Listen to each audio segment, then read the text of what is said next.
I had grown so fond of Professor Huddleston after all we had done together over the better part of 4 years that it was my pleasure to visit him at his home once a week for what turned out to be the remaining 6 weeks of his life. He had chosen to have in-house hospice care, and, like Camus' Meursault, the nearer the end drew, the clearer he became. Most of our discussions were about additional proposed research projects, but there was one final conversation I will always remember. It occurred on my last visit to the venerable scholar's house. That evening I fought my way through a nor'easter snowstorm to get to the professor's home, which was walking distance from Harvard Square. I was so cold that I didn't warm up right away, even after entering into the relative balminess of the small antique house with its walls of books, low ceilings, and wide-plank pine floors. There was no way to speed the process. It was just one of those winter evenings when, even after coming inside, you only take off your coat and sweaters one layer at a time. No longer able to mount the stairs, Professor Huddleston was confined to a rented hospital bed in his converted first-floor study. His abandoned desk now sat in the dining room, pushed up against the wall. It reminded me of President Kennedy's sailboat, forever up on land at the Kennedy Museum on the Boston waterfront. There was a hospice nurse on duty, and she suggested that I wait about 15 minutes for my visit, as she needed a bit of time with the professor to prepare him. I'd been to the house a considerable number of times during the past 4 years, especially during these recent endgame visits, but I had never poked around. Huddleston's house, like many of the 18th century homes in and around Harvard Square, was a tiny affair. People were smaller then, and heat was hard to come by. But there is a real charm to these survivors of another era. Not surprisingly, I could see the hand of a bachelor decorator in what art hung on the walls and what objects were displayed. The art choices, it seemed to me, were concentrated on events from ancient history, no surprise there. But the selection of events was even more telltale. No battles, no war, no bloodshed. Clearly Huddleston had the theme of love up and running once again, although I got the impression it wasn't an easy theme to decorate with. There was a wonderful Honoré Daumier etching of the moment when Aphrodite turned Pygmalion's statue into the flesh-and-blood Galatea, and another wall held a beautiful framed photograph that I recognized from the historical events the professor had narrated on the very first day I met him, the remarkable love story of Justinian and Theodora. The photograph was a close-up of the face of Theodora, taken from the marble mosaic of her found in Ravenna, Italy. Here was the one and only likeness we have of this beautiful woman, and he was right. She did indeed put Julia Roberts to shame, looking out at me from 1,500 years ago, and on a coffee table there was a small replica of the famous Rodin statue, The Kiss. But then it came to me. There were no photographs. None. I looked around the entire first floor and unabashedly continued my search in the second floor's 2 bedrooms. Not a single photograph in the house. I had never thought about it, but of course it made sense. No family, no photographs. The idea tore at my heart and almost brought tears to my eyes.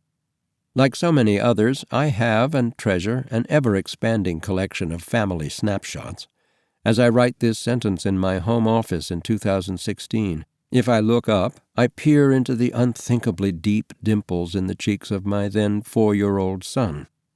On the file cabinet behind me, the same boy can be found naked as a 1-year-old, hugging pals at daycare as a 5-year-old, batting as a 7-year-old, skiing as a 9-year-old, and getting married in his 30s. We all do this. People run into their burning houses to grab their family photos and tell news reporters at flood scenes about what it feels like to lose these links to the past. But in Huddleston's case, there was no family, and there were no photographs. Sad. So sad. Just as I came downstairs, the nurse rounded the corner and told me it was okay to enter the study and visit with the professor.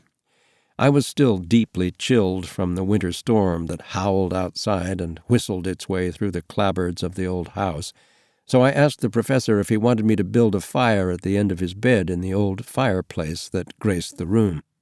He was so enthusiastic about the idea that I didn't even mind going back out into the storm to retrieve logs from his backyard shed.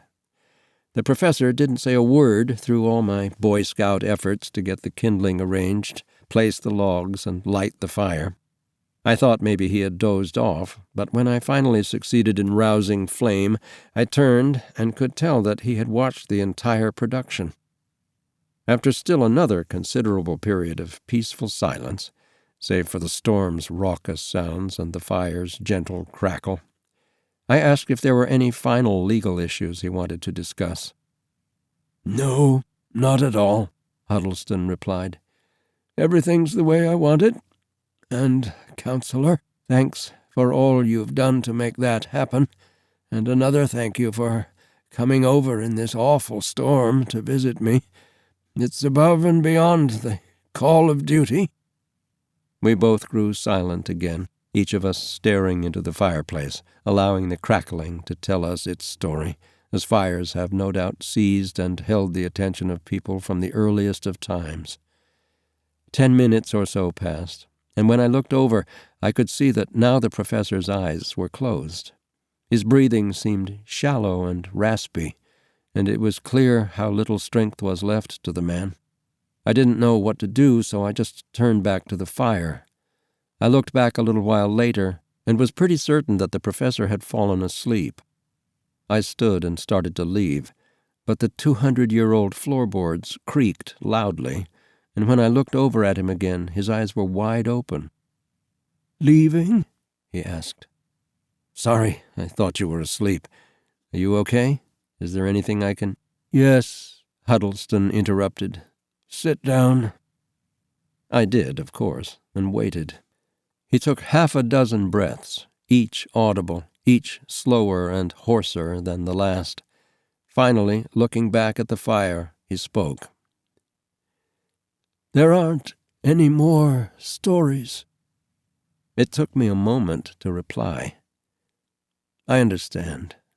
Just rest. There's no need to speak, no reason to tell another story." "No, you don't understand." Now I was puzzled and at a loss as to how to respond. The new silence that fell on us was different. It was thick and ponderous and uncomfortable. Finally, he explained. "I don't mean there's no more stories because I'm out of time to tell stories to you." Another long pause followed. "What I mean is that there's no more time for me to tell myself stories, to fill my emptiness with yarns and tales instead of facing what I need to face." The silence now was even heavier, and then came a new kind of sound. Weeping. Quiet, deep weeping. Why not? It had to be hard to be so near the end.